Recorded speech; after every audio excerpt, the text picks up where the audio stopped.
Welcome everyone to today's session. We're going to have Nitin join us today, who is the Chief Product Officer at Workiva. He's also spent a lot of time in the industry working at various companies such as Microsoft, AWS, Amazon, Smartsheets, and Intel. Nitin is a product management instructor and an advisor at Product School. And he's also a board member and advisor to many startups, which includes Eagle 10 Ventures and many others. Today, Nitin will talk to us about how AI is transforming product management and how it can be leveraged to create better products and experiences. I'll hand off to Nitin to further talk through his deck, and then we'll jump into Q&A at the end. So feel free to keep the questions coming in the chat box. Awesome. Thank you, Rishi. Welcome everyone to this session. Today, I'm going to talk about how AI is transforming product management. And before I get started, there is always a standard disclaimer I put in. So whatever brands or tools, what you see in this deck, they are owned by their respective companies. And the pictures are representational and they are used for educational purposes. So the brands and their copyrights are owned by the respective companies. So with that, I'm going to get really into the depth of what we are going to cover today. Frankly, talking about three main sections. The first one being how artificial intelligence is changing the product management landscape. And when I say landscape, I include all aspects of it, the whole life cycle of it, including conceptualization of the product, the development of the product, the ability to launch, creating the go-to-market collaterals, marketing, as well as release to the final last mile. I'll get into the details of benefits and challenges of using AI. And in my examples today, I will share with you a couple of tools through which you can overcome these challenges. And the last piece is around leveraging AI to create better products and experiences, not just features and capabilities. So that's what we are going to cover today in the session. And as we get into the details of it, frankly, I want to talk to you about certain recent developments. All of you must have seen the meteoric rise of ChatGPT, that it was one of the fastest tools to go from 0 to 100 million users in the shortest possible period of time. So that was one big development which has happened in the last 1 year. And that had repercussions for all aspects of business, including product management. Another aspect, what we are seeing with product management is this aspect of product management, in one sense, morphing into a full stack role.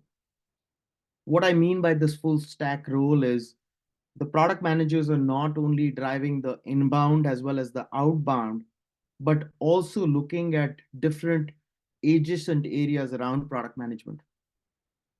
These could be things around user experience, things around the product management, operations portion of it, things around the outbound go-to-market collateral, what is created for customers, so customers can honestly get into the depth of the product and understand what value proposition a product really brings in. There is also this aspect you might have seen with Airbnb, with this blend of product management and PMM, which is product management marketing, blending together into one single role. Airbnb actually recently, in the late part of last year, what they did is they morphed their product management function into an Apple style product marketing function. And this kind of brings a very interesting debate in the product management circles around this notion of a centrist decision-making process versus a distributed decision-making process. Now, the model Airbnb interestingly went with is a more centralist, hands-on kind of model. And that works very well when you have strong visionary leaders at the top of the pyramid for very strong at product who are driving this centrally. But practically, most of the companies don't have such people who are leading product at the top in and very strong in vision.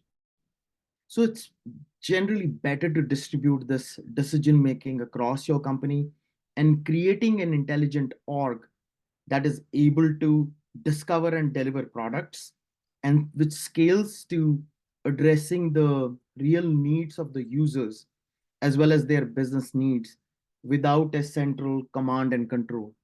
And one of the challenges with the central command and control is also creating these choke points where everything is just dependent on one single person or a battery of singular people.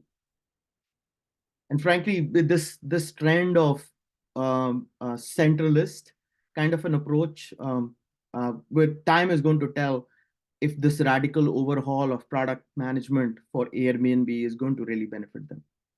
And the last piece around the development, the latest developments is elevation of product design as a primary need for product management.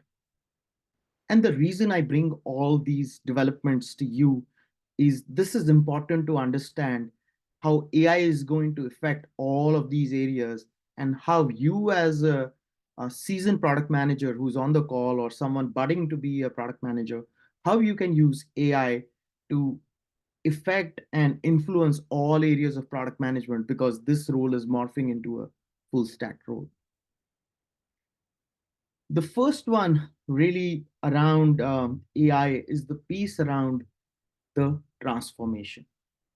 And when you think about transformation, the first thing which I talked about was how does AI influence product management?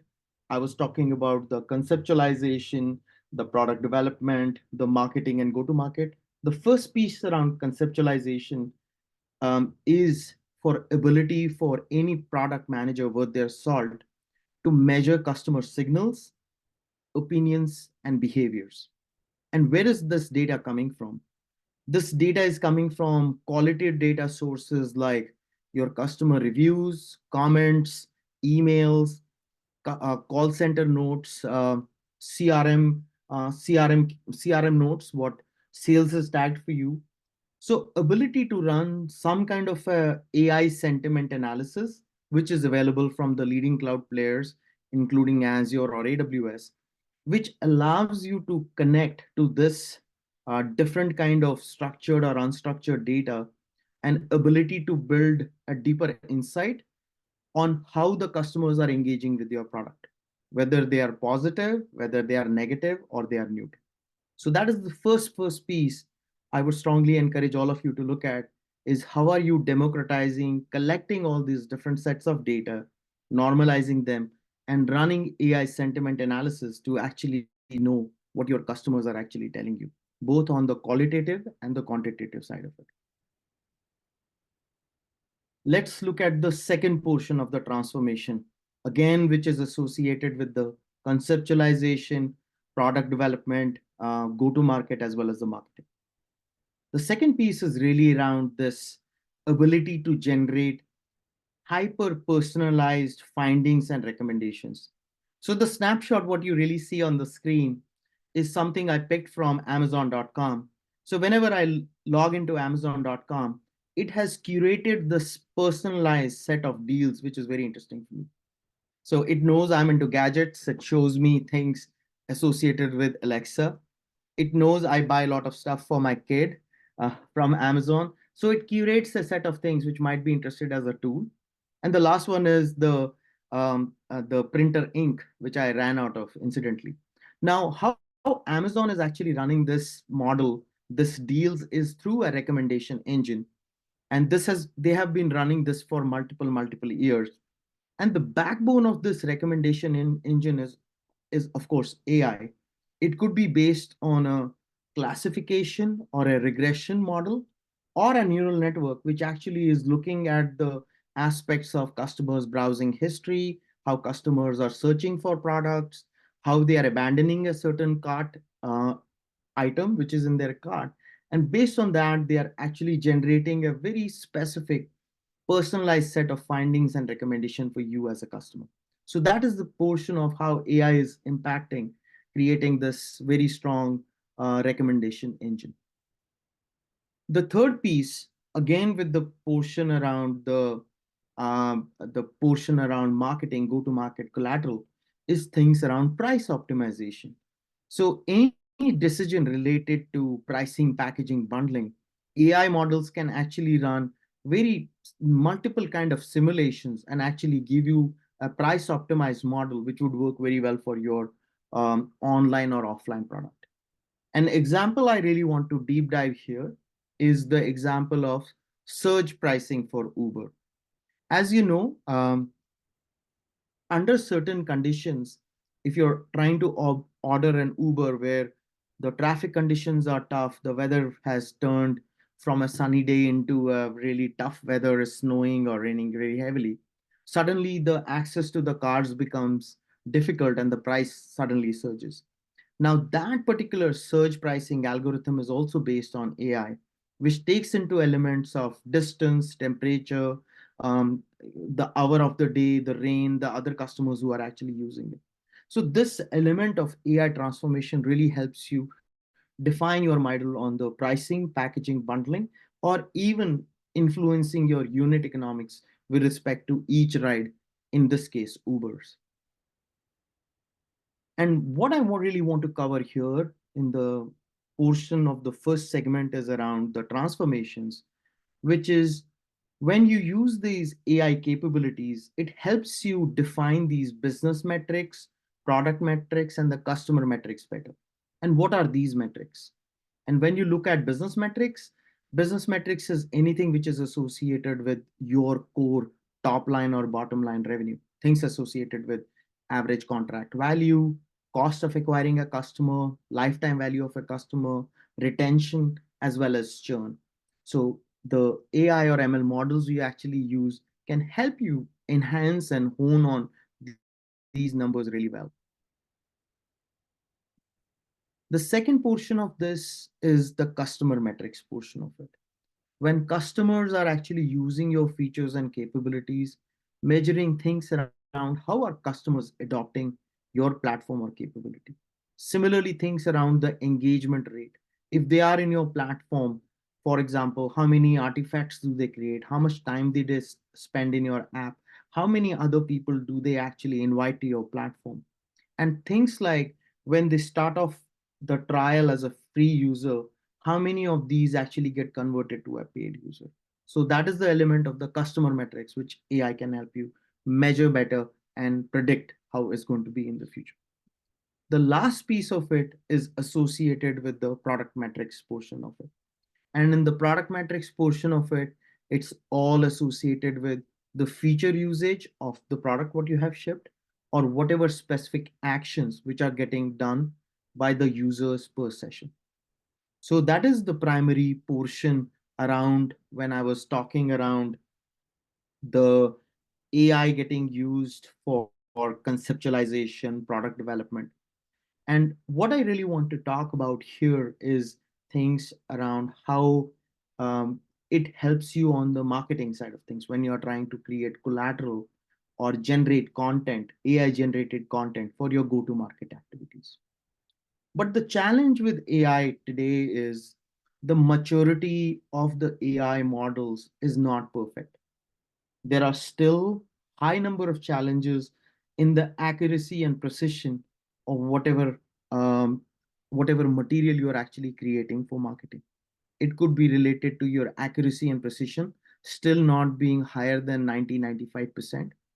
Hallucination being a real problem of these machine learning models, where the model falsely predicts or falsely converts a statement into an assertion, and it falsely leads the humans to believe that that is the truth where it could be something false, where it's not attributable to something truth.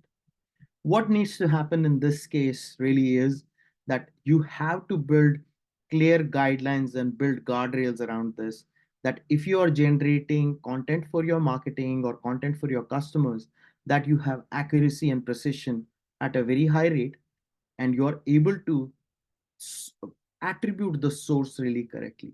So that is a very important thing. And the last piece is also around optimizing the content, whatever you are generating for your customers. Now, with this particular portion of transformations, I do want to talk about some challenges which are coming up in this portion of using AI.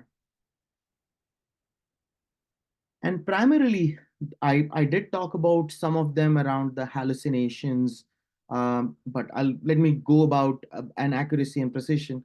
But let me talk to you about the four major challenges which come up when you are using AI services for product management. The first one I talked about was the accuracy and precision, because you cannot actually pinpoint the source or remove the hallucination. The accuracy and precision kind of goes for a toss. The second thing is the algorithmic bias. All these models are dependent on the data what they are getting used to train. So sometimes based on the data what is in the model, it might have an algorithmic bias, making certain assumptions which may be false in that case. The third one is also the safeguards and the guardrails. When the data is not clean, when there is, you cannot really verify the accuracy of the data, or cannot define the data has been has taken off the PII information. So that kind of unclean data, or the right standards of privacy not being applied to data already exists. So you want to make sure that these kind of challenges are taken care of.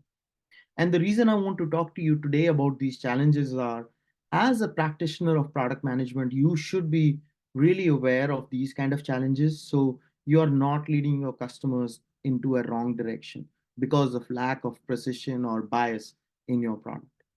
And I will give you a couple of examples through which you can overcome these kind of challenges. And again, these examples are representational, and I'm going to cover two particular tools from AWS. Microsoft Azure also covers similar set of tools. But the reason I wanted to give you these examples are just for illustration or educational purposes, not trying to show my bias for any one of these platforms. The first one really is the Amazon Bedrock.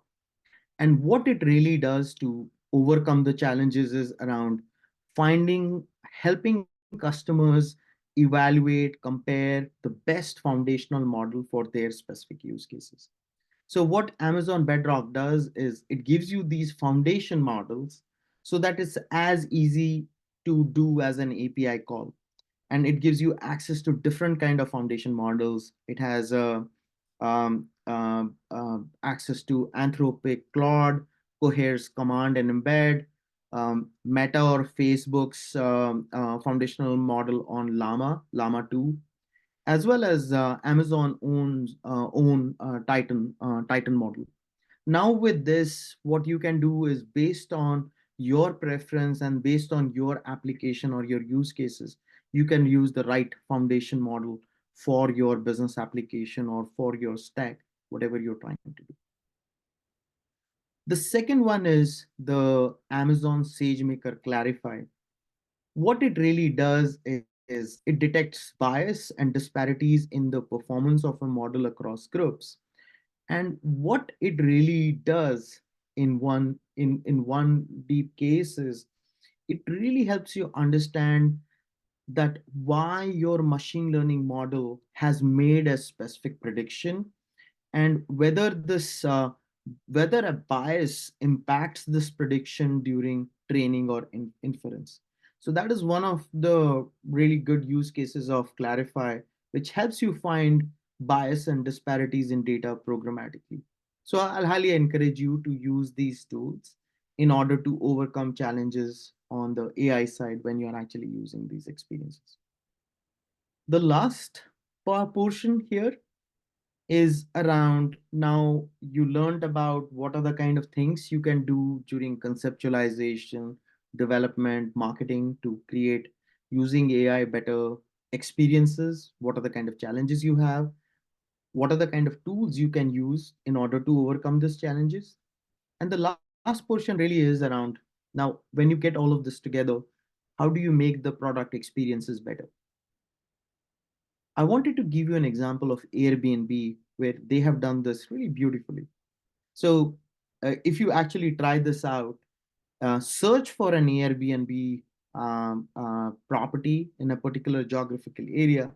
What what Airbnb really does is based on your own profile, based on price preferences, previous stay, trip duration, it actually not only finds a particular match for you in a particular area, but also finds properties for you in adjacent areas.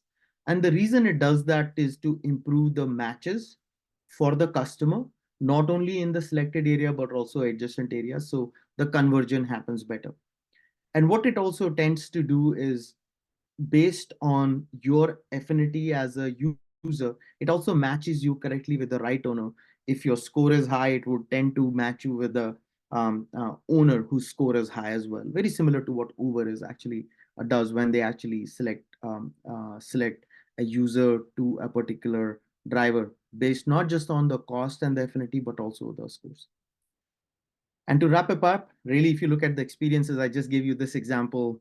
What I actually put on the screen is this is around Palo Alto. I was trying to search for particular Airbnbs around Palo Alto. It not only gave me a range around that specific, it also went beyond the Western Palo Alto into the Eastern and the broader geographical area. It was able to find the affinity where you see things like guest favorites and the rating of this apartment, which is tending to be higher based on my own rating as a guest. So this is how you can actually use these AI experiences to really beef up your product experiences. So with that, it's a wrap on my content. I hope you found this useful, and if you have questions, I'm happy to answer any questions for you. Thank you. That was a really interesting presentation. We have a few questions coming in Sure. from chat, and I encourage everyone else to also add in any questions that they may have. The first one here is, do you have an opinion on the use of AI on financial analysis? So when you say finance, if could you get into the details of what do you mean by financial analysis? Is it Yeah, financial? I think this came from the live audience. So Neil, if you have any comments on what you mean by financial analysis, feel free to type it out. But if not, maybe this includes like prediction based on analyzing financial data, Correct. building financial products using AI as well. No, of course, and this is something which has been getting used from multiple years. To example, to give you an example, companies like Fidelity, Citibank, whatever they do in the wealth management side of things, they have been using Bayesian algorithms, classification, neural networks from a very long period of time. So whatever financial products you are trying to buy, and when it predicts a certain set of growth after X number of years, it's actually using AI in the background. You may not have seen it directly getting used, but they have been using this from multiple years. So this is not something new. uh, Initially, the only thing which has changed is the ability to use a lot of compute power with GPUs coming in, which is the graphical processing units. The ability to do these calculations in a very short period of time has really gotten beefed up. So that is what has changed. So I still maintain this assertion that um, AI was still getting used in a lot of this algorithmic financial based analysis, but it's just that the advent of large language models and Gen AI actually is going to make it much more easier and cheaper to run these models. Yeah. Thank you. The next question is, please talk about AI model tuning, RAG, and prompt engineering to improve quality. What are some of the best practices to understand how product people can tune AI better for success? It would be a separate class. I actually teach data science at University of Washington, so it would be a 1 hour class if I get into the details of how do you augment the RAGs, how do you augment the data and the information. The biggest thing I would say, to keep it at a high level for rest of the audience who's listening in, the biggest thing you can do as a product manager is to make sure that you have these authentic sources of data. You're able to attribute data where it's coming from.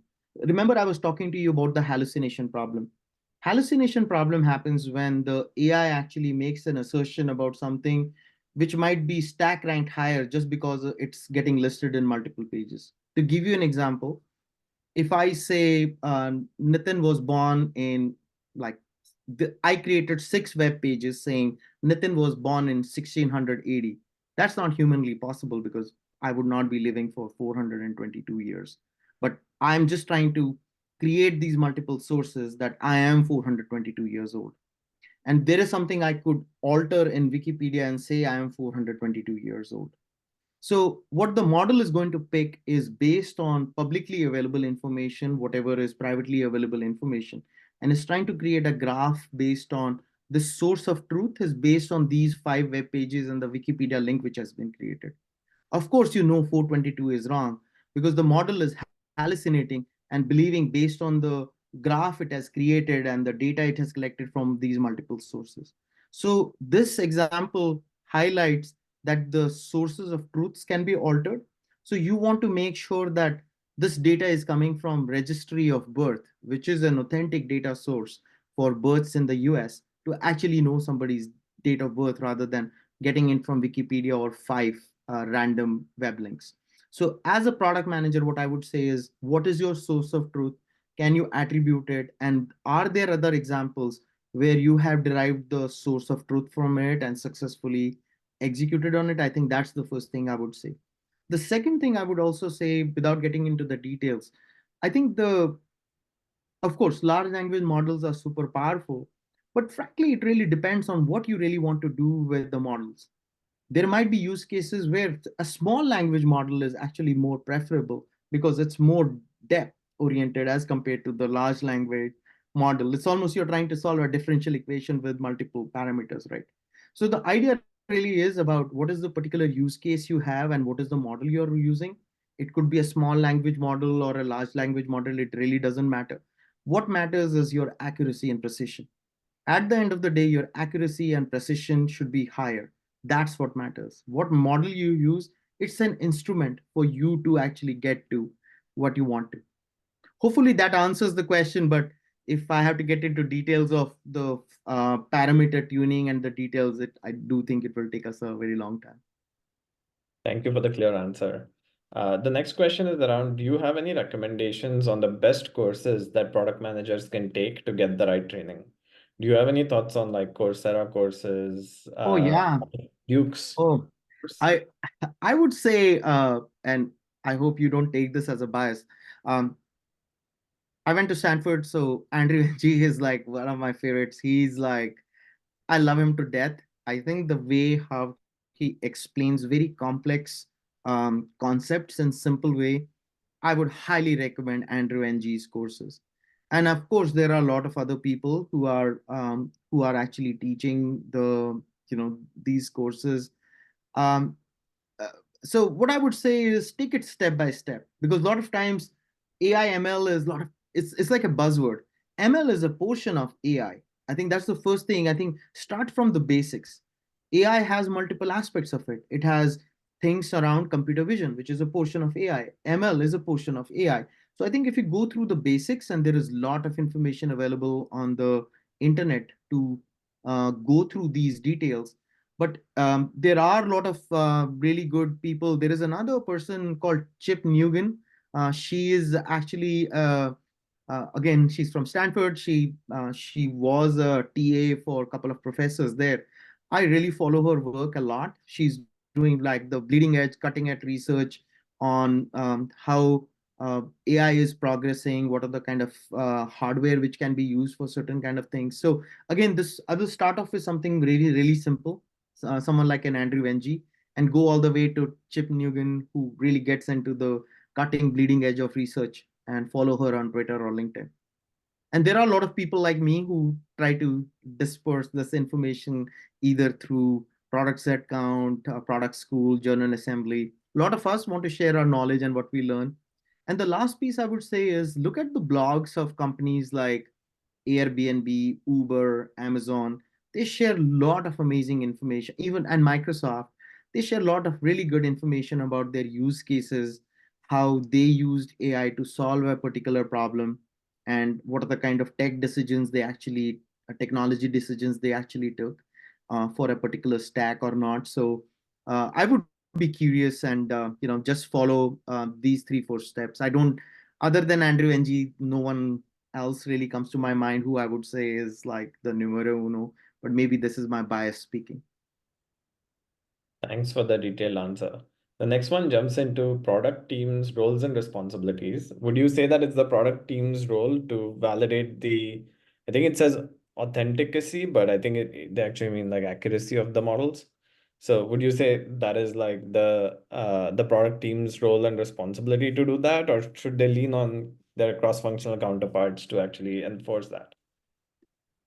I think everyone is different. My personal preference is that product being even if you're not technical, uh, like you don't have to understand what compilers are getting used, what models are getting used, but the source of truth is something which is very functional kind of a requirement.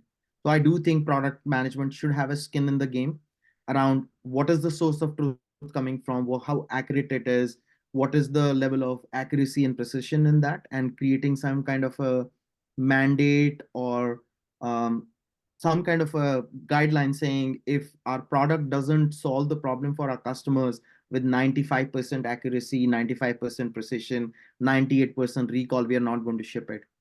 I would think product managers should have that kind of influence and the details. But every company is different, every role is different, every individual is different. If I were that person, I would take that mantle and say, hey, I would love to understand the details better and create the mandate or the guideline for the teams to follow. Sorry, I'm not trying to give you long winded answers, but these are really complex questions you're asking me. So I want to offer you as much context as possible for these Yeah, I think questions. these are all coming from the crowd, so we have a very engaged audience, and Awesome. there's asking more and more questions. So I'll jump into the next one. Thank you for taking the time to break these down and explain these. You mentioned that one of the transformations in product management is becoming more full stack, taking on like design, operations, and go-to-market responsibilities. How will teams need to change their overall structure in response to this? And how does this impact other roles that may potentially need to collaborate more with product managers? No, I think that's a really great question, Danny. Every company is different. I was talking about the overall trend in the industry where product managers are tasked with all these things. It's almost like jack of all trades and master of some. You have to be master of some, not master of none. Um, that is the trend we are seeing in the industry. If you are a company where you have a fully staffed UX, fully staffed product operations, that's a phenomenal thing because that will give you such tremendous tailwinds to your operations and what you really want to build and achieve. But it's also, you know, companies are in difficult situations as well. There has been restructuring and a lot of these things going on, which all of us need to be cognizant of. And how we add value to the company is by by having designated people who can be experts in certain areas. And I can give you certain examples. If we have product managers, not every product manager is an undergrad in computer science. They come from undergrad in arts, undergrad in marketing, economics. So if there are people who have such a background, I would leverage those kind of people to help me with end-to-end outbound go-to-market kind of artifacts, because their ability to understand communication, their ability to understand the psyche of a customer, propensity to buy kind of research is going to be phenomenal. So I would love to use that kind of talent to help me with go-to-market. And there might be certain people who have more functional kind of program management kind of experience and who have from program management have moved into product management. I would use their background and skills to solve the problem for execution, for managing risk mitigation, and that is a very important portion of any successful product management organization, which is product operations, because that is what runs it's almost like the nervous system of a product management organization. So I would think about these kind of competencies and how I align them with these different kind of roles. But the truth is that the full stack is becoming the reality with lot many and many companies. Luckily, with the bigger companies still, Google, Microsoft, Amazon, and others, they still are maintaining um, ability to have these functions and getting the right set of experts and specialists to run these.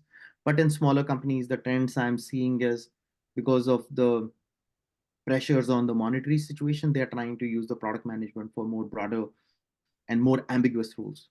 And that also makes it super. These product managers or the product management function overall is also adding depth to an organization. It's not about the number of people, it's about the impact you're actually bringing to the organization. So, again, a long answer to your short question, but just wanted to make sure I Thank covered. you. The next question is around interested in the tension that might be there between product and engineering teams around AI. What lessons have we learned so far in the early use of AI around this? No, it's ideally there should be no tension. There should be a healthy debate. If there is tension, I think then you're not thinking about it right. There should be healthy debate, healthy conversations always between engineering product, because there is a healthy balance.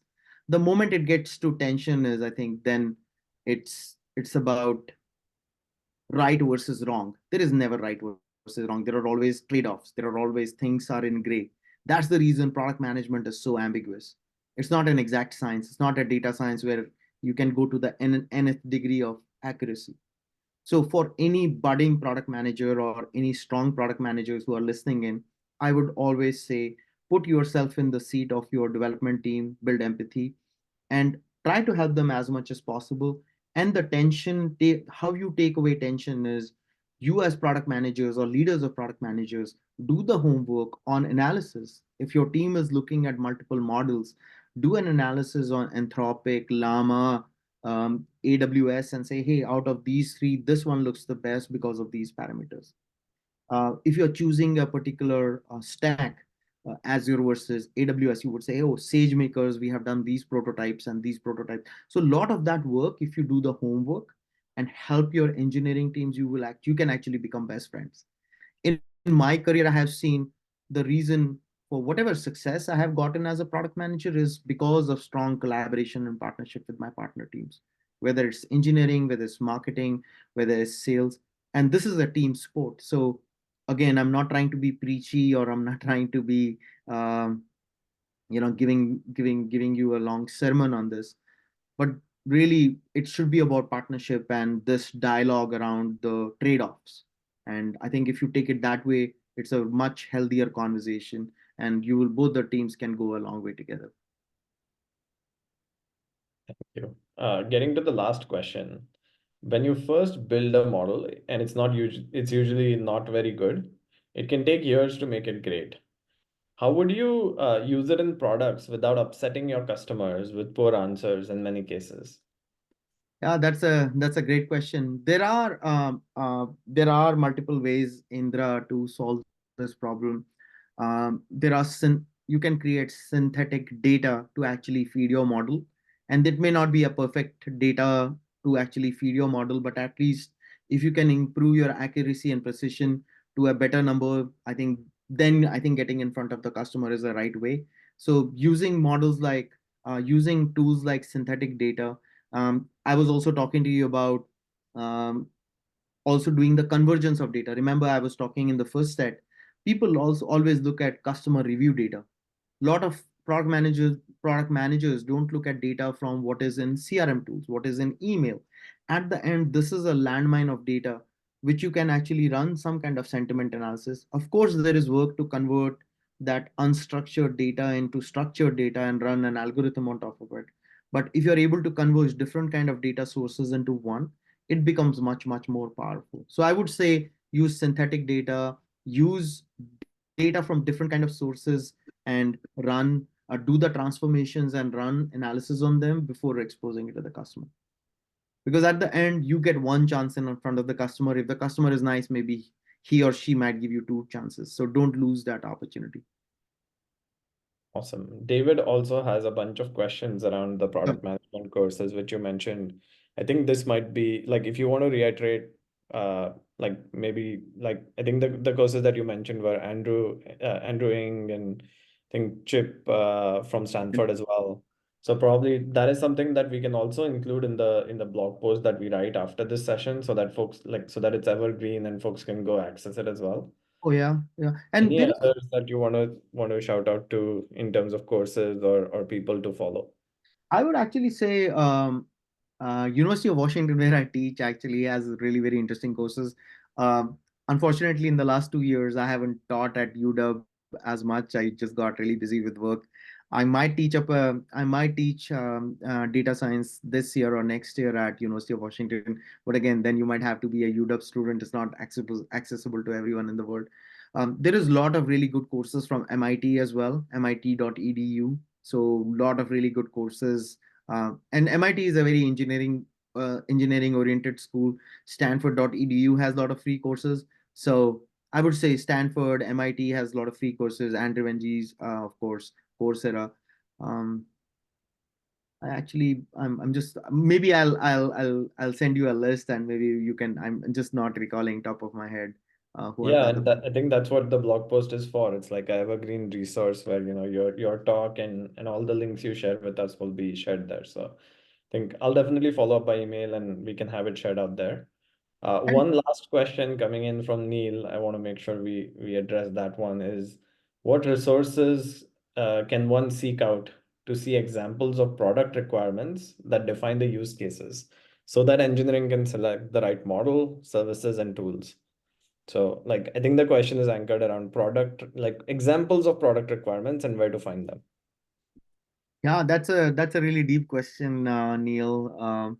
I don't have a really very short answer to you, but it really depends. The context is so important in this. If you remember the example I gave you of the Uber search pricing, I don't know if you saw that example, what I was going through the slides, or price optimization. That can be a use case. Now, there are so many of these things you can actually think about what model to actually use, what services to go for. But I would always start off from the basics. What is the requirement and what should matter at the end? What should matter at the end is accuracy and precision.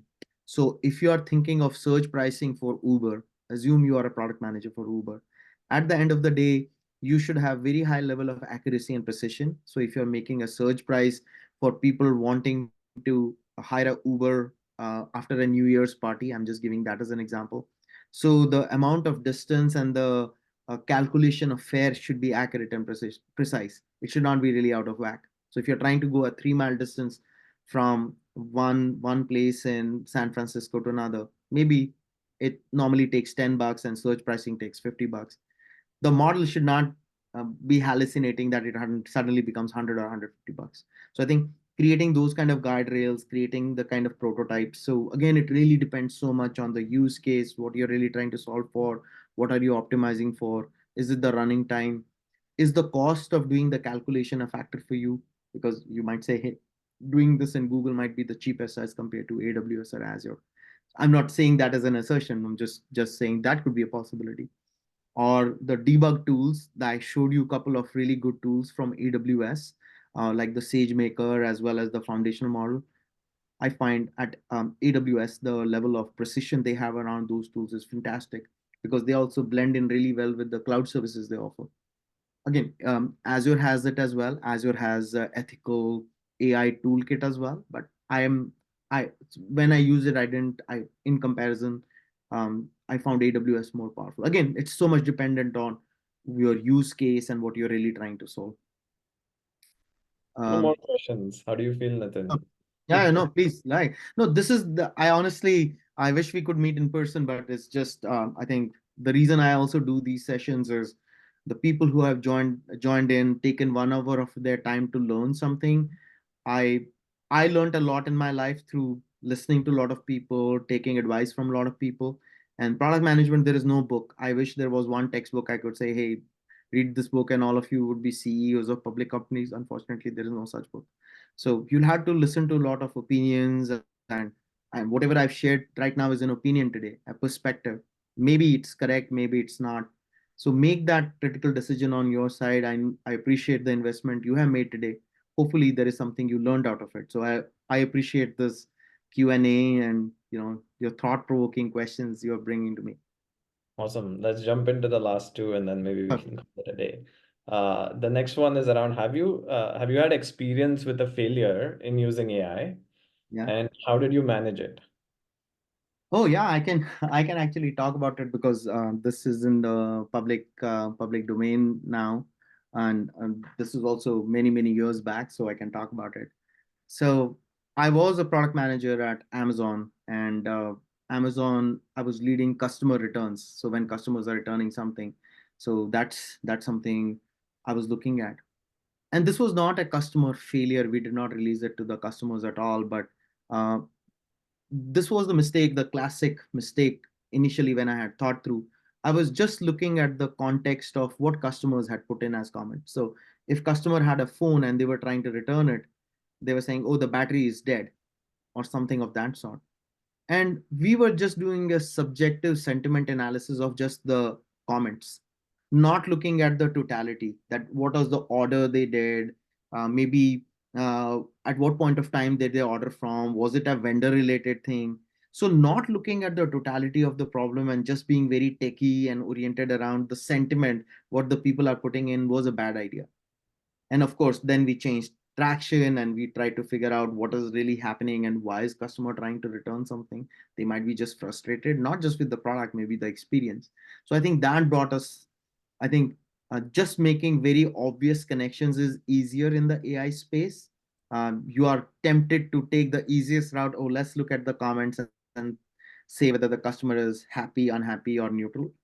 I think there is much more details and trade-offs to this problem than the simplistic view. So that is the biggest nugget I'll leave you with. Whenever you're thinking of using AI for your services, think hard. Think hard around how are you safeguarding the data of your customers? How are you building privacy into your models? How are you building scale? How are you making sure accuracy and this sacrosanct data, the sacrosanct nature of your data is prime time, and you're looking out for your customers, giving them accuracy and precision. So again, I said a lot. I know it might seem like a monologue, but I really hope that whatever companies you represent, um, that product management is a very essential, and it's almost like tip of the spear, because in techno, most of the companies these days which are winning are technology companies. Look at Nvidia, which is almost going to be a $3 trillion market cap very soon company, driven by technology. And technology is backed by this product vision and conceptualization of what you're really trying to do. So I would leave you with that. I hope there are no. Oh, are there more questions? I think there's a last one, which is Okay. around like in-person courses in Greater Seattle. I don't know if you know any of the top of your head or things that folks can attend. But we can also include this in the blog as well. Yeah, actually, um, product school used to have really good. I'm no longer advising them, but they had really good courses. Product school is really good one. Journal assembly, of course. Product account has a lot of seminars and things. Go to University of Washington. They have a lot of really interesting courses in design and AI. And again, I would actually think about it. When I was growing in my career, I was very frugal. I was using a lot of the free resources. So I would go to MIT.edu or Stanford.edu to find a lot of this material. Or if you want, and it's also a good investment if you want to invest $3,000-4,000 into your career and learn. I think I look at my previous videos as well. I've spoken about this. I almost do this every 6 months. I talk about, there are other lectures I have given around bias in AI, where I get into the details of how biases in AI can be resolved and things. That was a talk I had done three and a half years back. Or AI for beginners. There are a lot of courses on the internet. So whether it's in person, whether it's in class, the focus be on learning. And as much as you can practice, get handle of the tools, try to create a free AWS account, try to see, even if you're not a developer, just try to see how does that work. And if you can run through some models, I think that would be the best thing. It's going to be the language of the future. So please do invest in that. And my recommendation is make yourself literate with AI, because the more literate you are, uh, this is really going to change your career. I'll leave you with that thought. And the last piece I'll leave you with is plugin for Workiva. I'm the chief product officer of Workiva, and we are a phenomenal company, public company, more than $630 million in revenue. We have been public for close to 10 years now, and we have a lot of great roles which are open. So go to the website at Workiva if there is something of interest, or there are roles which pick your interest. Please feel free to apply. And if you like the session, also I love to hear your thoughts and feedback. So thank you so much for the opportunity today. Awesome. Thank you, Nitin, for taking the time to walk us through this wonderful presentation and then taking the time to answer all the question and answers towards the end. Hope you have a wonderful evening. Thank you so much, Rishi, and my best wishes to all of you. Thanks for joining the session today.